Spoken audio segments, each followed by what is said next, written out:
Okay, good morning. So ito yung Thai basil cuttings na nilagay ko dito kahapon. So hindi ko na napakita pero nakompleto natin yan. Ano ba to? 24 yata to. Kung mapansin nyo, sige kuha tayong isa. Wala pa talaga yung ugat. Yan. Kasi kahapon lang yan. Okay, so antay tayo mga 1 week. Check natin ulit itong 1 week. Kung maalala ko. So, ayan. Yung iba dyan. Ito may mga brown. Usually, yan. Mamatay na rin yan. Kahit may ugat siya, may possibility pa rin siyang mamatay. Tapos, yung iba dito. Ito, mukhang all goods na rin to. Pwede na natin i-transfer. Kung saan natin pwedeng i-transfer. Pwedeng i-transfer ko dito. Or, pwedeng baguhin ko rin yung tubig dito. Kasi matagal na rin stagnant yung tubig dito. Although closed naman siya. Tapos ito naman, yung bulaklak ng lemon basil. Hindi ko sure kung kita sa camera. Pero may maliliit na bilog-bilog dyan sa loob niyan. Hindi ko sure kung yan yung magiging seeds. Kasi ang nakikita ko lang naman, yung iba nagiging flower. Ay, sorry. Yan pala. Yung iba nagiging flowers. Yan, nagiging flowers. Mabango din siya. Tapos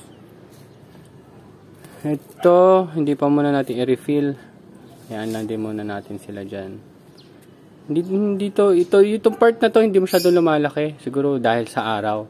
Pero ito, yan, napapansin ko lumalaki yung mga dahon niya. Yung kale natin.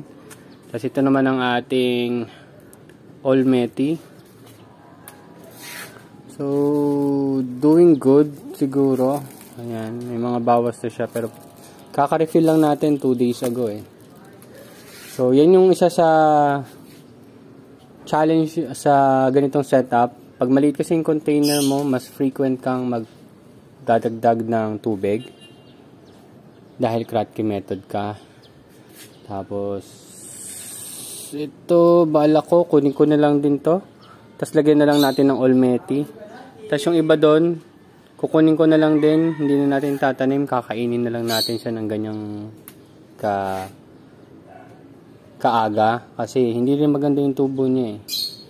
So ito yung lemon basil natin dito, ang dami ng flowers. Mabango din siya. Tapos yung sweet basil natin dito, so na few weeks ago, kinuha na natin siya ng cuttings. So, ngayon, medyo okay na ulit siya. Nakaka-recover na ulit siya. And, ito, yung kinuha natin from cuttings, going strong naman. Siguro na shadean lang siya nito. Kaya, hindi masyadong mabilis yung paglaki. Pero, pag direct sunlight yung mga basil, saglit lang yan. So, may mga iba pa tayo dito. Hindi na rin natin itutuloy iba dyan. Tapos, itong ating mulberry. So, may napanood akong panibagong video regarding mulberry. Sabi nila, mga 1 year pa daw bago magbunga. So, yung mulberry natin na pinrune, nung January 4, possible, wala pa tayong makitang bunga dyan. Although, kahit kinalbo natin siya, tas marami tayong tinapyas na sanga, kita nyo naman, healthy pa rin, dami pa rin tumutubo. At wala pa rin naman nakikitang bunga. So, tingnan natin kung gaano katagal bago siya talaga magbunga. At hindi siya nakatanim sa paso Ito nakatanim sa... Ito, malaking location, pero hindi siya paso. Malaki yan. Malalim-lalim din. So, ayun. So, yung iba naman na ito, nalanta. Kasi, ubos na pala yung tubig. Kanina ko lang nakita. So, nirefill natin. Next time, okay na ulit siya. Kailangan niya na makarecover. May mga times na hindi nakaka-recover pag na kalimutan kong diligan. Pero most of the time, okay naman. Goods naman sila. So ito, nag-refill din tayo. Medyo maraming nabawas. Kasi mabilis yung tubo nitong talong na to. Hindi ko pa rin binabago yung nutrient solution na nandyan. Kung ano yung ginagamit ko sa mga gulay, yun pa rin ginagamit ko sa kanya. inobserbahan pa rin natin. Tapos ito naman yung talong na to na nakasalupa. Okay naman kung masasabi. Kasi pero kung makita nyo yung location niya, medyo mahirap talaga siyang maarawan dyan. Alisin lang natin to. Nakakuha nila yung screen. Tapos ito naman, hindi ko sure kung okay ba to. Kung lumalaki ba tong dahon na to o hindi, or may naputol dito. Hindi ko maalala eh. Pero yan, okay pa naman siya, hindi naman siya nalanta. Tapos may mga backup dancer pa siya dito. Ito, red mustasa. Mapansin nyo merong red shade siya dyan sa bandang cotyledon niya. Ayan, red mustasa yan. Yan yung nagma-microgreens tayo dati. So, pwede kong i-harvest yan. Tapos, dagdag mo na lang din sa pagkain. So, tingnan muna natin iba. Okay, so itong miso natin dito is totally retired na. Tapos, mga mulberry ulit natin yan. Dito naman, sa mini nursery natin, napansin ko pag dikit-dikit yung foam, tapos medyo na iwan ko na medyo matagal, yung ibang roots niya pumupunta dun sa kabilang foam. So, best siguro is nakaganito tayo, naka-seedling tray moving forward. So, kukuha din tayo ng iba't ibang mga almeti dyan, ilalagay natin dun sa indoor nursery natin sa baba.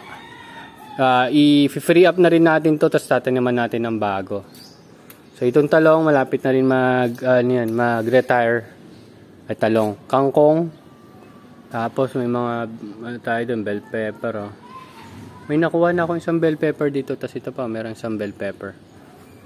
Tapos itong amaranth natin, oculitis, marami mga buto yan. Kailangan natin kolektahin yung buto, sayang din.